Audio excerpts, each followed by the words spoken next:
Hi, everyone, and welcome back to the Nick Halaris Show. Our guest this week is Nate Helbach, the founder and CEO of Neutral. Nate, welcome to the show. Thanks, Nick, for having me. Yeah, I thought the best place to start this conversation is why don't you tell us what Neutral is and what you're up to? It's fascinating. Yeah, for sure. So I started Neutral in 2020 with a thesis of how to make real estate more sustainable and regenerative. And the original idea was to figure out a way to bring carbon emissions to zero, both on the embodied side and operational side. And that was kind of the impetus of why we called it Neutral.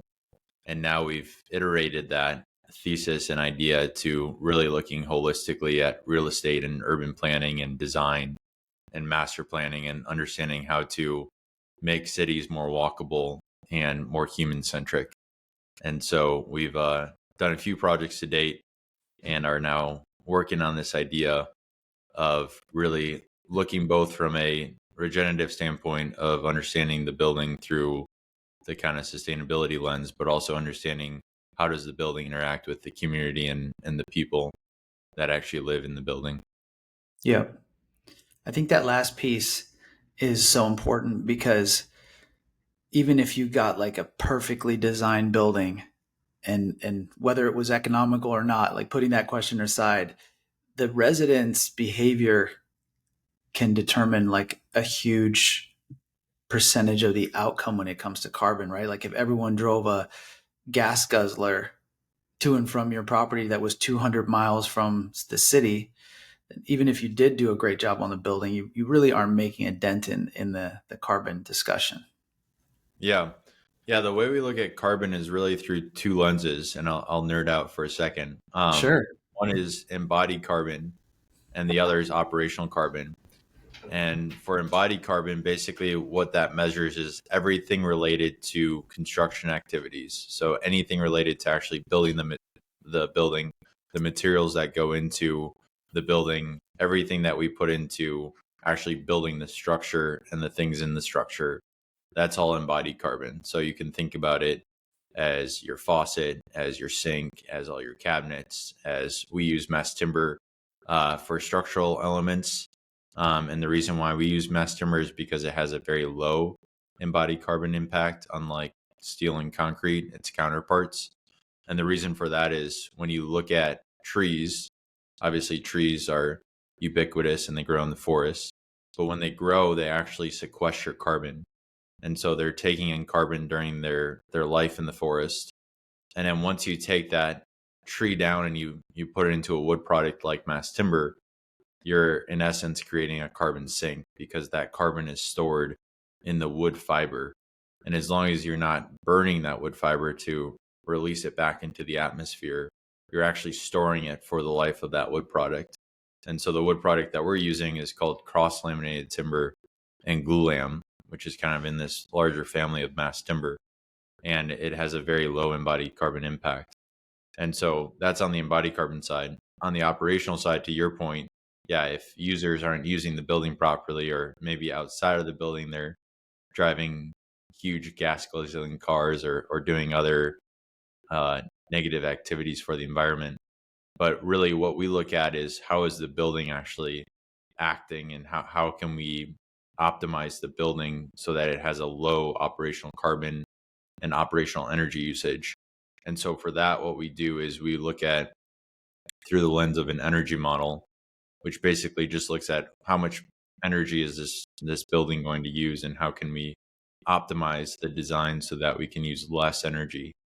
What we do is we call it basically putting a jacket on our buildings because we're designing to Passive House design standards, and some of our buildings we're getting Passive House certified. But what we're doing is basically just creating a more insulated envelope, having better, more efficient HVAC systems, and doing a few other things that really help on the operational carbon side and reduce our operational carbon.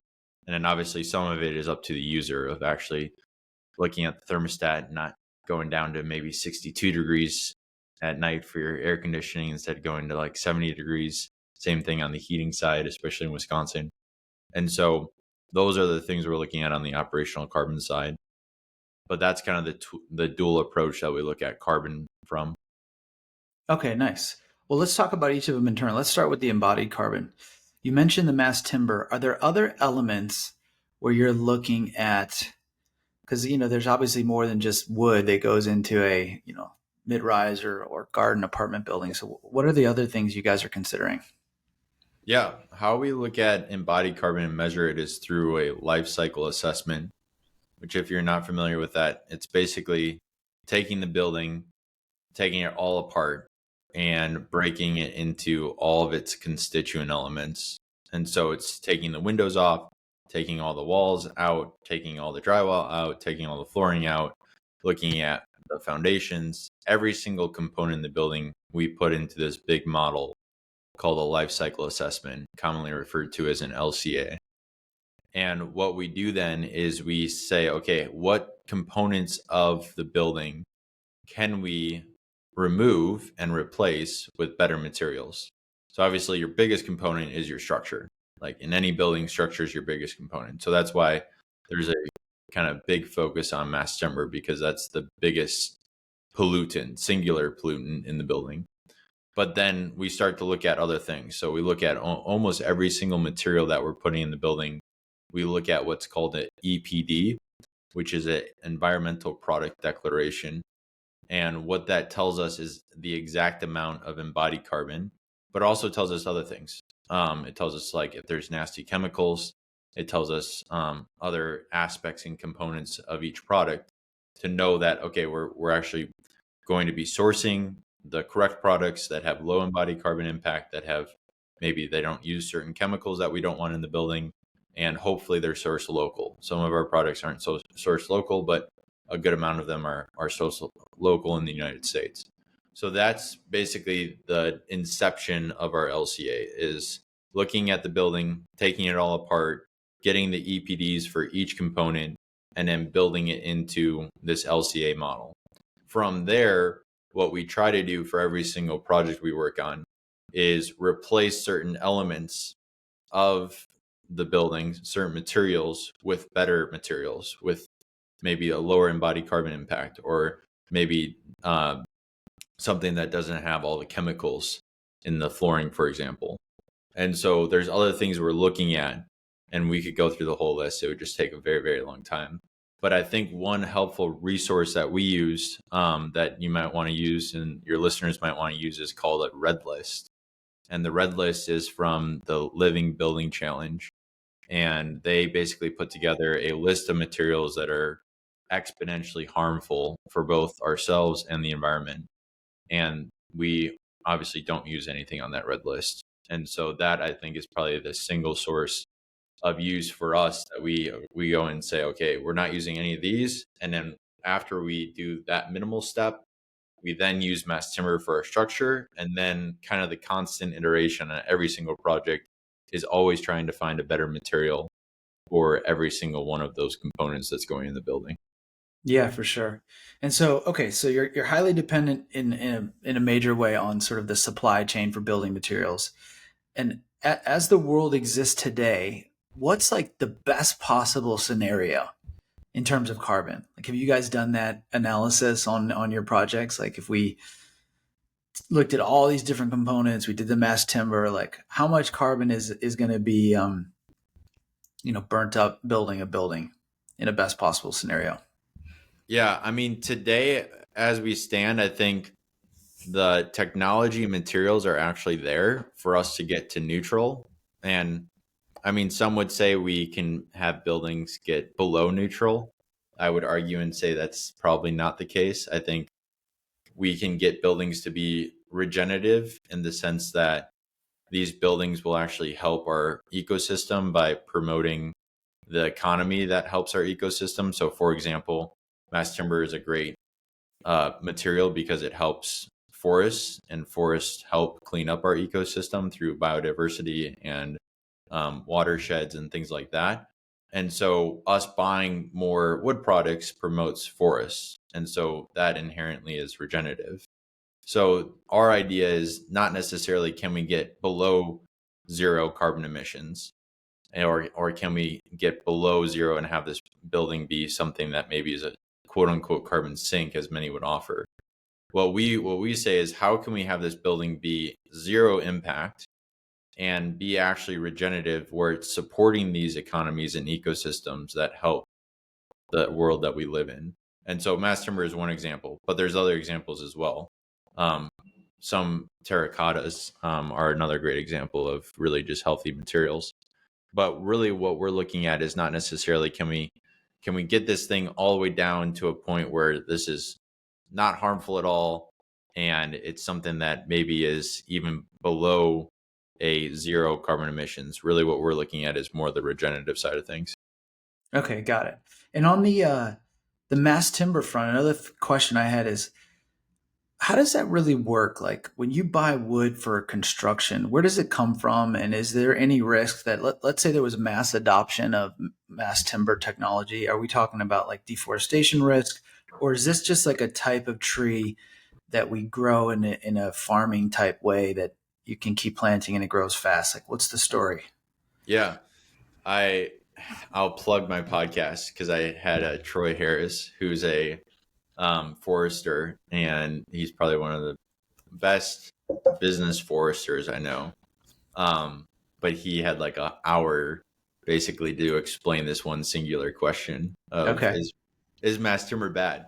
And the answer is no. It's actually great because first, if you look at mass timber uses softwood. And so if you know your woods, you have hardwood and you have softwood. Hardwoods are like, think of oak, think of maple, think about like basically any tree that loses its leaves, as a general rule of thumb, is a hardwood. Any tree that keeps its leaves, or in the case of pine, it's pines, is a softwood. And so mass timber uses softwood, which are also really quickly rapid growing trees compared to hardwoods. And so with softwoods, you can plant a forest, and ideally from a carbon perspective, you would do a 60-year harvestation, because a rotation cycle in the forest.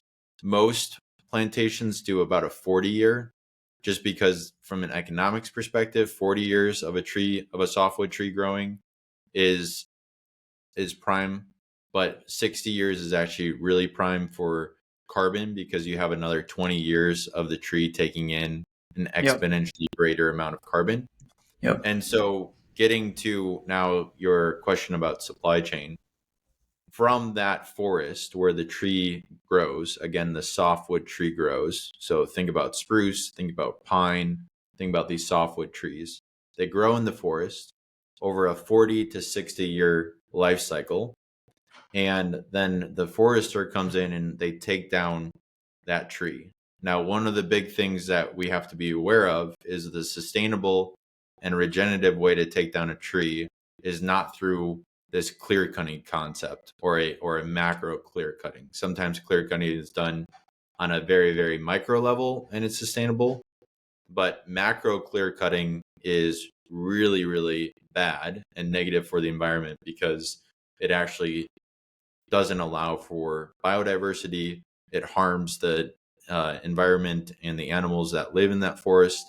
And so what we want to make sure that our foresters are doing when they're cutting that wood down is they're doing it in a way where they're just doing a crop rotation. And so they're going into a forest and they're identifying trees that can be taken down on a singular level, but never cutting down the whole forest all at one time. And so that just promotes a healthy forest.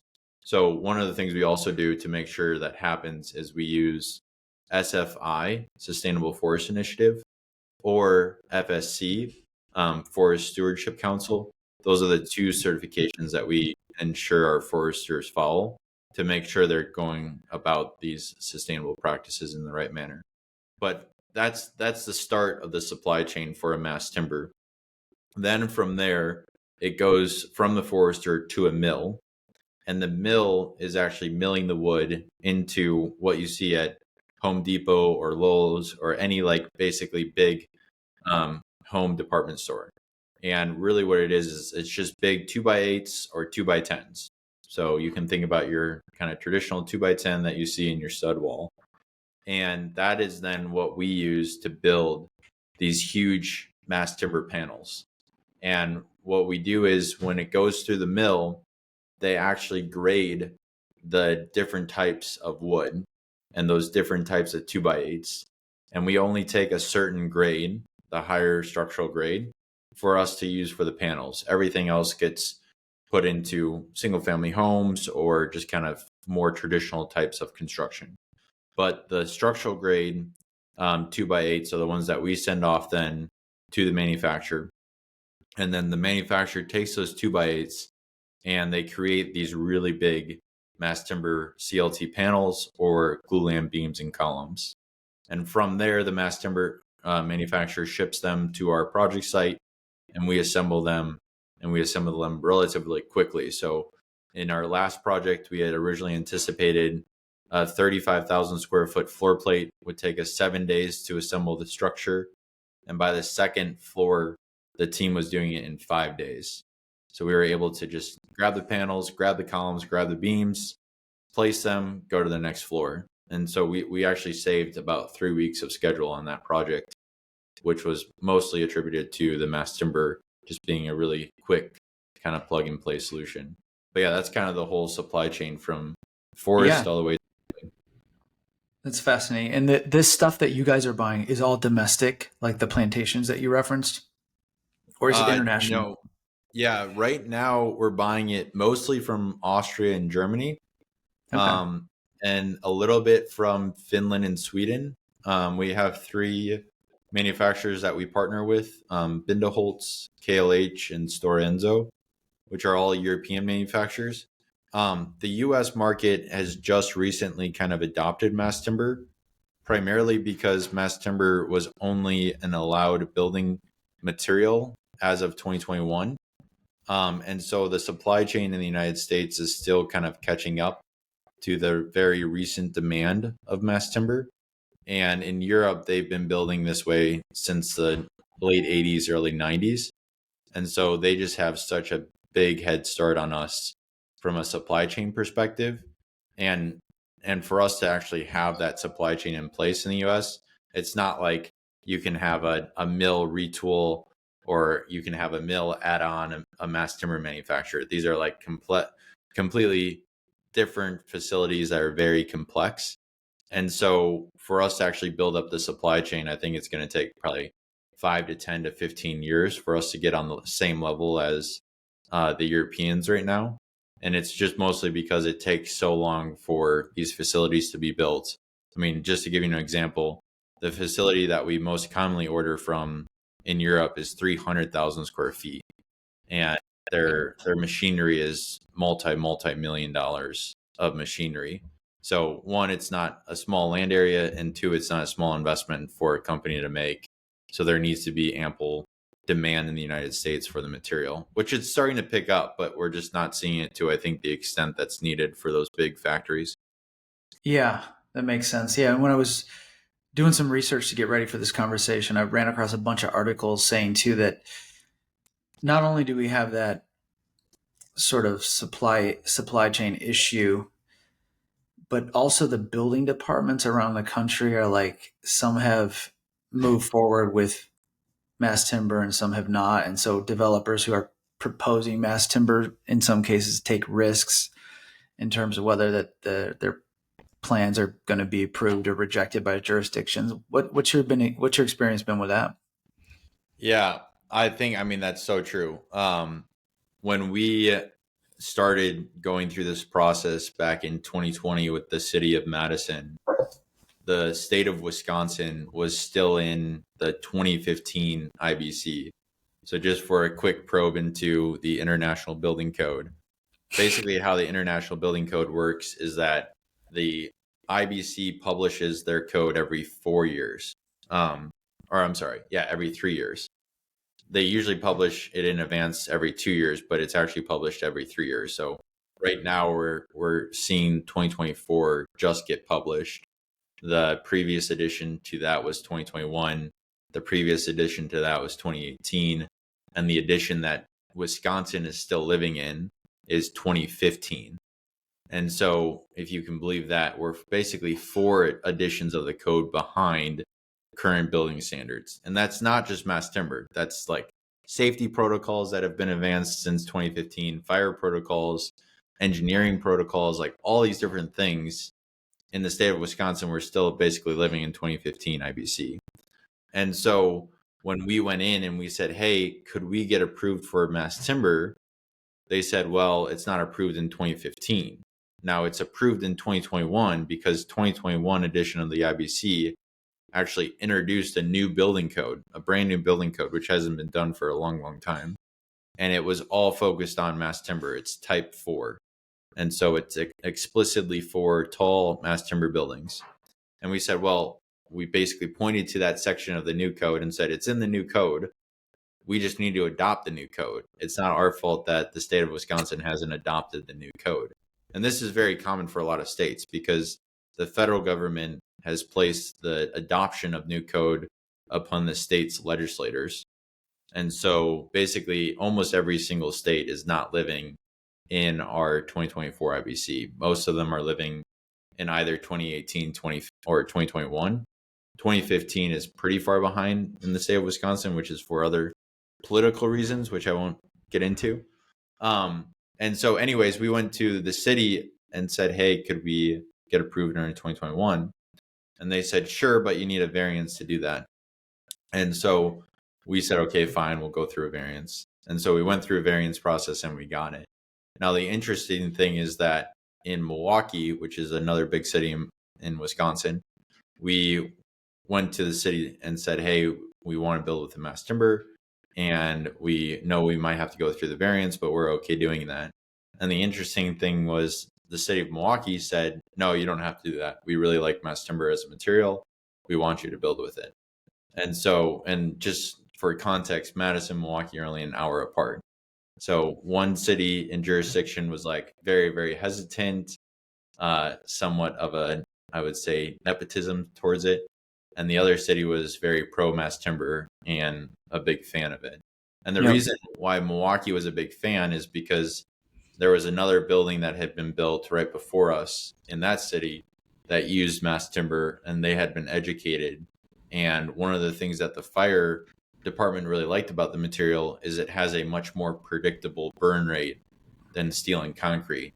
And so from their perspective, when his fire team was in the building putting out, hopefully not a potential fire, but if there was, there would be a more safe environment because it was a more predictable structure that burned at a constant rate.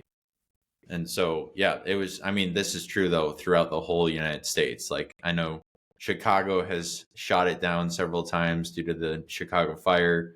New York really does not like the material. I know a few guys who have proposed in New York.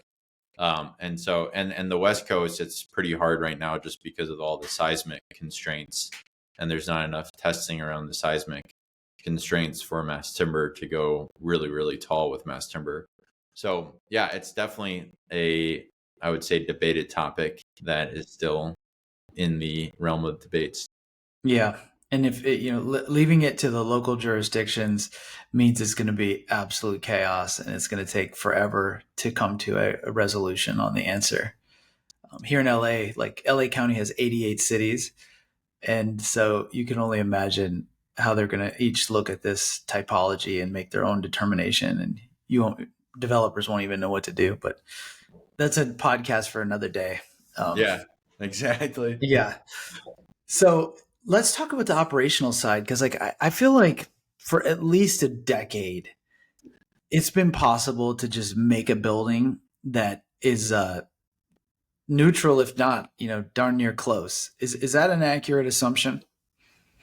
I think if you factor in the use of renewables like solar or geothermal, yes. I mean, of course, anything has been possible for quite some time. Like if you look at building innovation, it's actually not very innovative. And so basically what the technology that we have today outside of renewables was here 20 years ago for the most part. So yeah, I think it definitely was possible. Where we see a big issue is like, is it financially feasible? And that, I think, is the harder question to answer, because in theory and in engineering or design, pretty much anything is possible, because buildings have been being built for hundreds, not thousands of years, going back, to the Egyptians. And so it's not new of how to build a building or how to build it in a way that would be almost operationally neutral. I think what's really hard, and what a lot of people have a hard time getting over, is how do you make that building financially feasible? Because a lot of those materials cost more.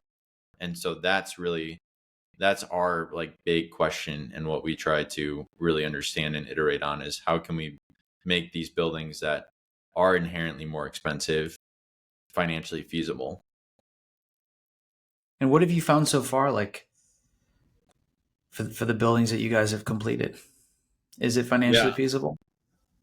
Yeah, I mean, I think there's definitely some rework of financial norms that you have to do to make them financially feasible. One thing that we do is we do not do a net lease, and so we do a gross lease. And so one thing that we look at is if we can get to a very, very low operational energy consumption of the building, that also means that it's a very low operational energy expense. And so most people, like just last month at my house, I paid $200 for electricity. And so most people pay $150 to $300 a month in the state of Wisconsin. It's probably a lot more in California. Um, and per month for just utilities. And so that's water, that's electricity, that's maybe gas if you have gas to your building.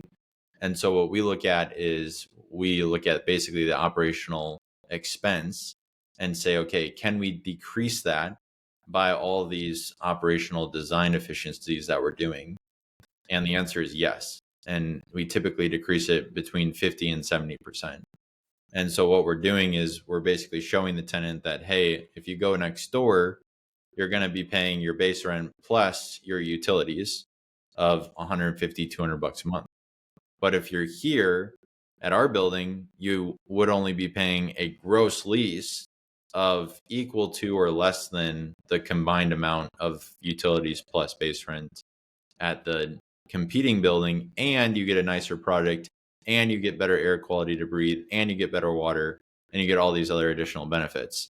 And so I think what we look at is, all things being equal, the clients and resident will always pick the more sustainable option. And even if it's a little bit of a premium, like 4 or 5%, people will still pick that option. What we've seen is if we go at a 15, 20, 25%, that's where residents start to say, well, that's going to hit my pocketbook too much. But there's kind of that fine line and dichotomy between how much can we push the sustainability premium and some of these other kind of financial engineering mechanisms without compromising the fact that there is a market elasticity at some point that will give.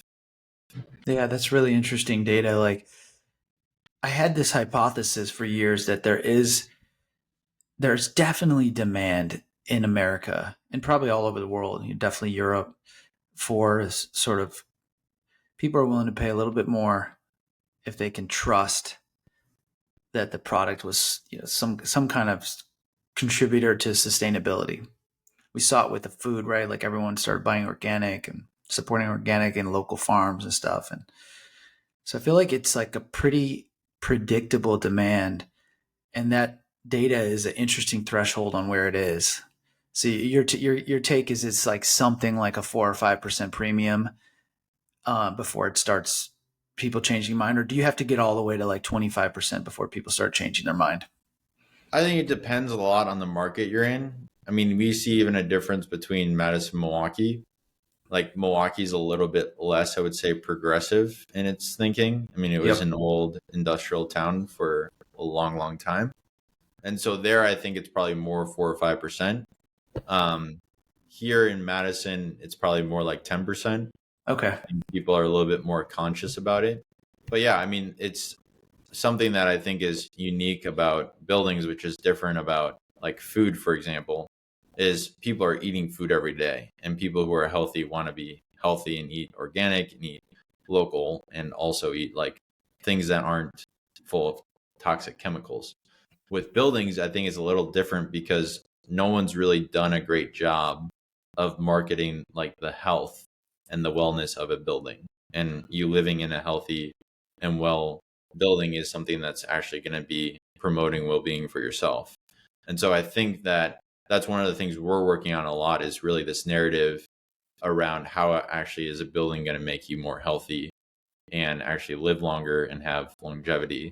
And so I think as we kind of progress here over the next 5 to 10 years, we'll see more of that premium. And I think we'll actually even see a larger premium and gap between kind of your traditional market rate buildings versus the buildings we're building and a few other niche developers are building that are really focused on this idea of health and well-being. Yeah. And I feel like that the idea was something that was around even sort of before COVID. Like, remember all the buildings that were being built in the office space that were LEED certified or LEED platinum? Is LEED still a thing? Like, I really haven't seen that much news coverage of that in recent times, probably because nobody's building offices. But are you guys focused on LEED? You mentioned Passive House earlier, but what about Yeah, LEED? we got I'll say strong armed by the city of Madison into building a LEED building. Okay. We wanted it to be a passive house building, at least from a certification standpoint. They on one of our projects here required us to have LEED to get bonus stories, to get 2 extra floors, and they wouldn't accept any other certification, which in my opinion is a little bit ridiculous. But so yes, we're obviously familiar with LEED, and we actually have a LEED building. I don't think it's the best certification if you're really truly focused on regenerative and sustainable real estate. I think there's a lot of other new certifications that actually are out there, like Passive House, that are really much better, that really focus on the root of the issue. Passive House really only focuses on operational energy and the reduction of operational carbon. But there's others like Living Building Challenge. I just had Lindsay Baker on my podcast, who is the CEO of Living Building Challenge. And that's a new and kind of upcoming certification and standard around regenerative real estate. And it really looks at it holistically. So one of the things that I don't like about LEED is it has no points for design. And so it's like you could basically build just a box that's really, really sustainable, but it's a black box maybe with 1 or 2 windows and Yep. get LEED platinum.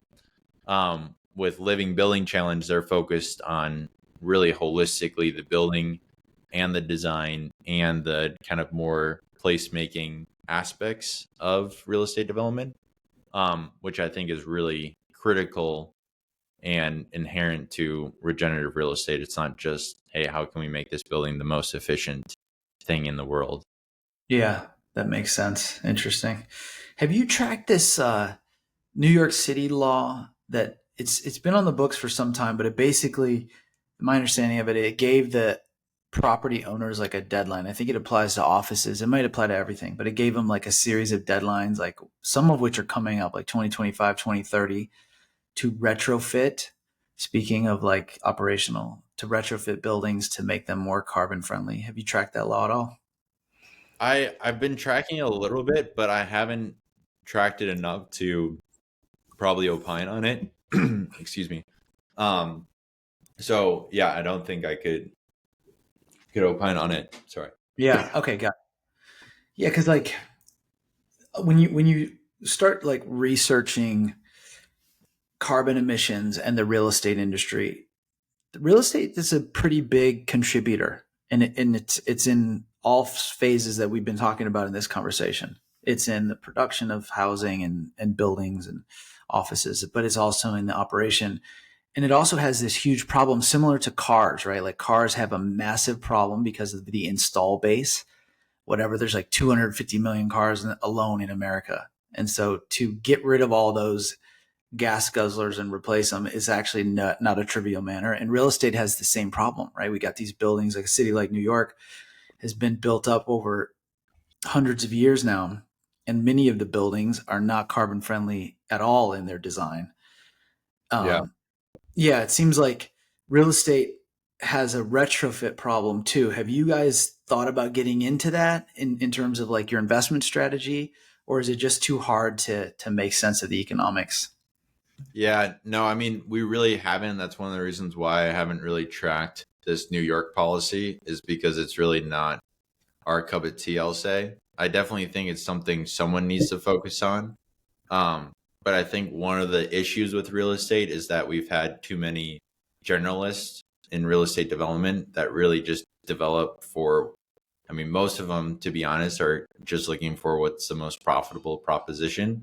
And then Yeah. they're developing that, which is fine because it's like we live in a free democratic country and we have a free market, and people will look for the highest and best use of where they can spend their time and make the most money. Um, that's definitely not our philosophy, but I think that's been a lot of real estate developers' philosophy for quite some time.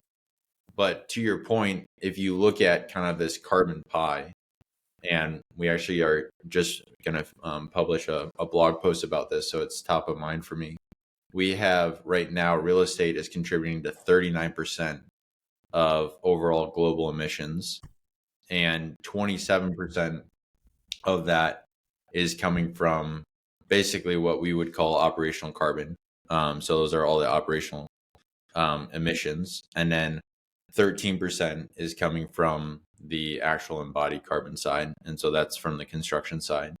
And so our practice is focused on both, right? We're focused on the construction side when we build new buildings, and then the operational side of actually when we get those buildings built and we operate them. What we're not focused on, which obviously the pie is focused on, is okay, what about all the building stock we currently have, like in New York? How do we make those more efficient? And I think that's definitely a proposition that someone needs to solve and come up with a solution for. But I think it's actually a lot different than what we're solving for, because we're solving for how do we use new technologies and implement that into our buildings and designs, versus how do we take old technologies and basically upgrade them so that they're more efficient. Like one of the things that we're doing with one of our projects is we're doing geothermal. You could never implement geothermal post factum, right, on a retrofit. I mean, maybe you could, but it would be very, very hard because you have to drill these massive pipes into the ground. And so it's just, they're two different problem sets that we're really focused on, the construction and operational of new buildings. And I think there's definitely a need for and someone to fill a market gap of looking at retrofits. Yeah, for sure. Another question I've been wanting to ask you is here in California, we had a little like political uproar about cities and jurisdictions attempting to ban natural gas in new construction.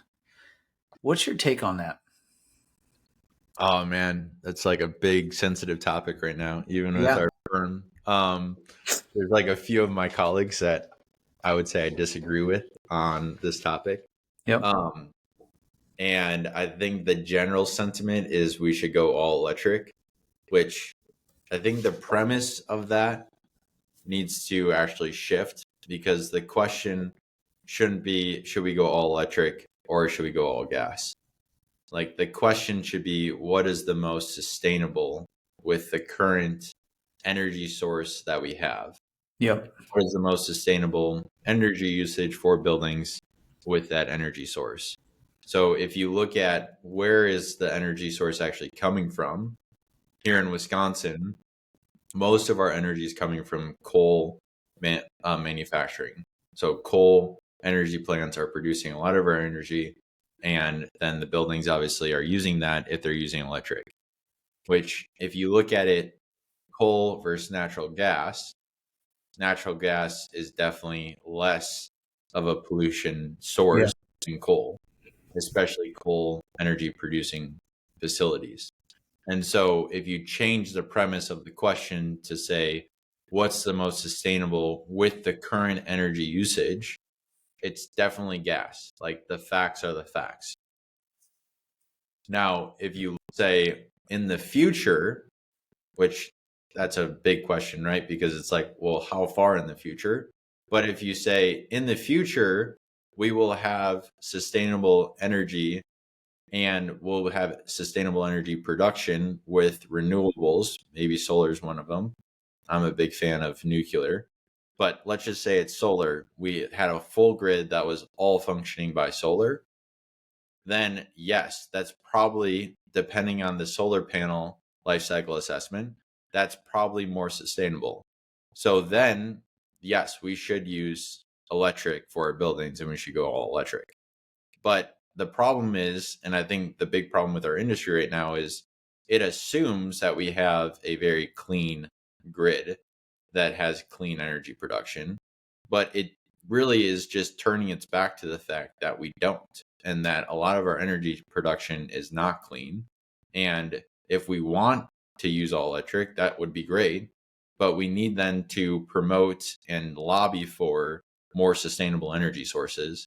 Like, in my opinion, I think nuclear is the common and most creative solution that actually produces the amount of energy that we need for our society.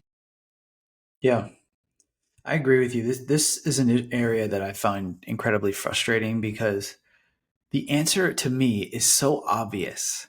It's like you put nuclear power facilities in conjunction with solar in the places where solar makes sense. So like out here, solar makes a ton of sense, Arizona. And that's your answer. And then you phase out coal everywhere, you phase out natural gas everywhere. But people have been sort of like so resistant to the idea of nuclear, but it is clearly the path forward. And I feel like the winds are changing a little bit. Like there's innovative companies focused on safer, cleaner, not cleaner, but safer versions of nuclear or smaller versions of nuclear with these small reactors. So maybe people are going to get smart, but it's wild to me that for a country that on paper basically everybody supports the idea of clean energy, that they would be so resistant to nuclear. And maybe that's just like a testament to the lobby of the lobbying power of the coal and oil folks, but I don't know. I don't really understand it because I never hear people that say, "Oh yeah, I love coal." Like I'll hear Yeah. people, especially in northern Wisconsin, be like, "Yeah, oil is the best thing. Like gas is the best thing created since sliced bread." But I don't hear that about coal. Like no one's like, "Yeah, I really like coal power." Like that's said by no one ever. And so it's like, yeah, why aren't we promoting a sustainable energy source that actually could equate to coal? Like we've done a bunch of work. I mean, especially in Wisconsin, we have these wind fields all over the place.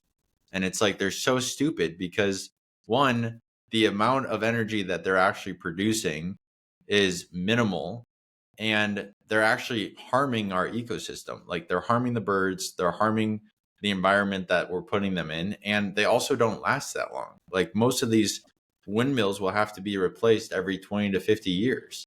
And so it's like for the minimum amount of energy production, it's kind of a waste of effort. And so it's like, why aren't we focused more on things like nuclear, things like hydropower, like all these other ideas? No one's really progressed since basically like the 1950s, post World War II, with us actually creating nuclear. Yeah. So yeah, Yeah. maybe, I mean, one day maybe we'll have neutral power where Yeah. we develop a nuclear branch of the company. Yeah, there you go. That could be interesting.